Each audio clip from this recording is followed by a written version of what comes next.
Hi guys, looks like I am recording now. So I am Alex Corson. I am the CEO and founder of Affinity Creative, and today I am going to show you the top 5 things that you need to do to win at social media marketing.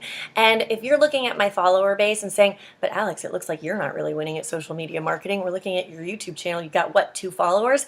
That's because I do it for other people. I know, it actually works out really, really well, and I haven't needed to brand myself that much, but I wanted to give this as a resource to a private group I have on Facebook, so I'm recording it here, and that way, if you happen to find me here on YouTube, great, and if not, I am going to be putting this into my private group so that I can actually teach them as well. So, you're welcome. Anyways, I'm going to jump right into it because really it's all about understanding what your objectives are in social media marketing and kind of where you want to go with it. If you want to be famous, if you want to get likes, if you want to get purchases, sales, anything like that, you have to do these 5 things in order to begin growing. So, number 1, be human. I know, this sounds like it's a trick question or a trick statement, but it really is. It's be human. If you think about your best friend, I guarantee you did not make them yesterday. Or you know, your favorite relative, don't lie, you have one. But you got years and years of going back and forth with them and interacting and really just being human and having a real connection. That's where social media is going, much, much more than what it used to be. It used to be just on the web and you're stuck here and you're in this little vacuum, but now people go online more and more for human interaction and to feel that connection. So do it, give it to them, and don't think it's going to be an overnight process. It won't. There are some tricks and things that you can do to kind of overcome that, and my dog's in the background. He's very loud. Ziggy, do you want to help me? Then hush. Dog. Anyways, so that's really, really important if you're going to be building a big social following. Number 2, you cannot automate a relationship. I'm just going to let that sit right there.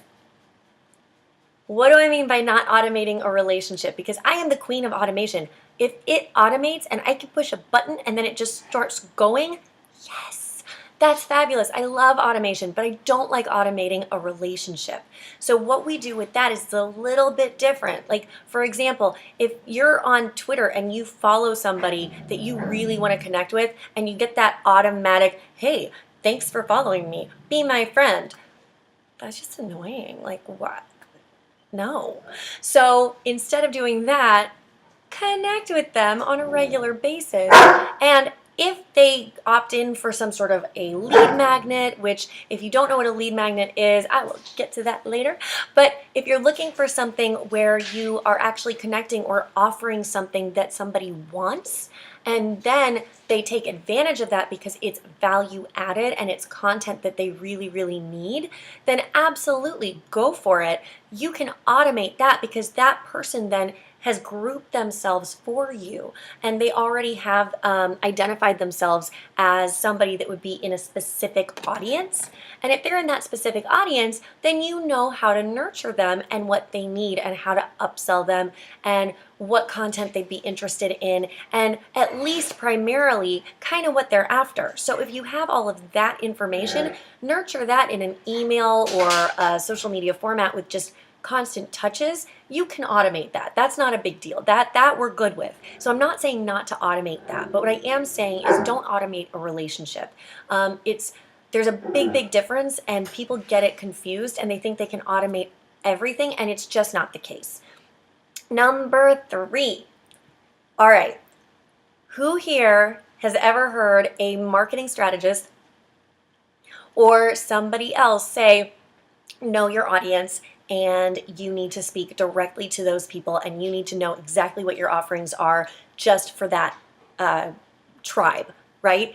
Everybody's heard it. If you've been in business for more than 2 days, I'm sure you've heard this on chat rooms, in forums, in private groups, all kinds of stuff. But I'm going to kind of turn it over, right? Because just because you know your audience doesn't mean that your business is not going to evolve based on the need and the requests of people that are responding to you. And the reason for this is if you are putting your message out there and it for some reason is resonating because you're putting something out for, I'll use this one as an example. Dana Belt, one of my clients. So she's putting things out there for moms that are looking to kind of get their bodies back, not necessarily losing weight and doing any sort of detoxing, but just getting the firmness back, getting cellulite gone, all of that. But if you happen to be, I don't know, appealing to a wider, broader fan base, maybe some teenage girls that are like, hey, you know, we want to get fit in a healthy way. We just need to perfect some things because being a teenage girl, I've been one. It's hard and it's like the worst thing ever. So if she ends up being this beacon of, hey, you can be healthy and have an amazing body and I can show you tools to do it and help you get to that next level with your body in a healthy manner, and she can do that for teenage girls, awesome. Right? So prom season's on the way and she could actually take advantage of that because she's already attracting this fan base that was not her normal target audience. So just because you are putting it out there for one group and you start attracting another group, don't ignore that second group. Just maybe make some tweaks so that it's appropriate for that group and then give them something. Another one would be if I was talking to people that were just in the United States. Well, I started to attract people that were in the Philippines and Bangladesh and the UK and South Africa, New Zealand. I had things that were done specifically for people in stateside and crafted for local, right? But when I'm looking at global, I'm like, okay, I can't ignore these people. There's a need. So another big mistake that people make is they try to funnel their message so much that they ignore the things that are happening around them and possibly leaving money and opportunities on the table. So that's number 3. Number 4, don't think you know everything. I'm just think about it. Just a minute. Okay, so if that settled in and you don't think you know everything, then you can actually take advice from people that do know stuff that you don't. And if you can always be a person that is always learning and always gaining knowledge and always trying to get to the early adoptive stages of digital marketing, because it changes so much all the time. There's no way that I know everything, and I've had my business for over 4 years. Things change on a dime. So if you can make sure that you stay humble and understand that it takes a village and you're not going to know everything, but you can at least mastermind, that's the best way to do it, and that's the best way to grow, because there are things that I find every single day that I didn't know the day before, which is why I got into the business in the first place, because it's fun for me and it's fun to learn. Number 5. This goes right off of number 4, okay? So listen, power in numbers. So Facebook, for example, changed the algorithm about 1.5 years ago, where even if you have 5,000 friends, which they cap it off, you know that, right? They cap it. You can't have more than that. You have to get a second page.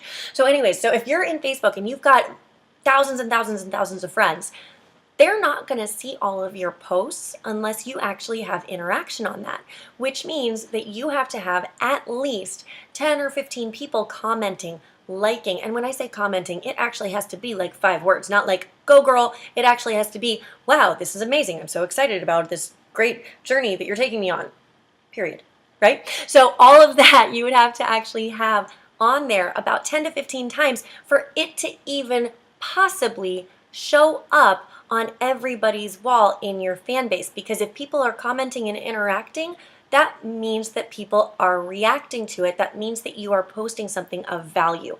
If you're not posting something of value, then why does Facebook want to post it on your friends' walls and on a feed so that everybody can see it? So if you want your fan base to actually reply and respond and play around, especially on Facebook, get some interaction. And that doesn't mean to be manipulative. However, there's always a way. So if you can, get a mastermind group of like 12 people that are at the same level as you are and that are building, and help each other out. If you post something, throw it into a private message and have them message on it or comment or like or tag or share it. Sharing it is even better, right? So if they can do that and you can do that for them and you can all support each other, you're going to get so much traction, especially in the older social media outlets like the Facebooks, the Twitters. If you get into the Instagrams, obviously that is really, really easy as far as organic growth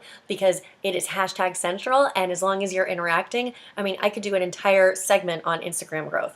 But what we're doing here is just hacking social media in itself so that you know what to do for 2018 so that this next year is your best year yet when it comes to growing your social media and doing it the right way so that you can actually say you want it and you weren't like paying for it and you weren't going in for the scams. And it's really a lot easier than you think it is. It's all about human dynamics. It's all about communication. It's all about connecting with people really at a personal level. So guys, that was it. I tried to do it as quickly as I possibly could. It's really my first training on YouTube. So if you liked it, comment, hit the like button, follow me on Instagram, Facebook, YouTube now, Twitter, and keep in touch. You can get me at Alexandra Corson or follow the company at FinityCreative.com. And above all, comment below. Let me know if it worked for you, and if it didn't work for you, let's find out why. I'm totally open for that. Have a great one, guys. Bye.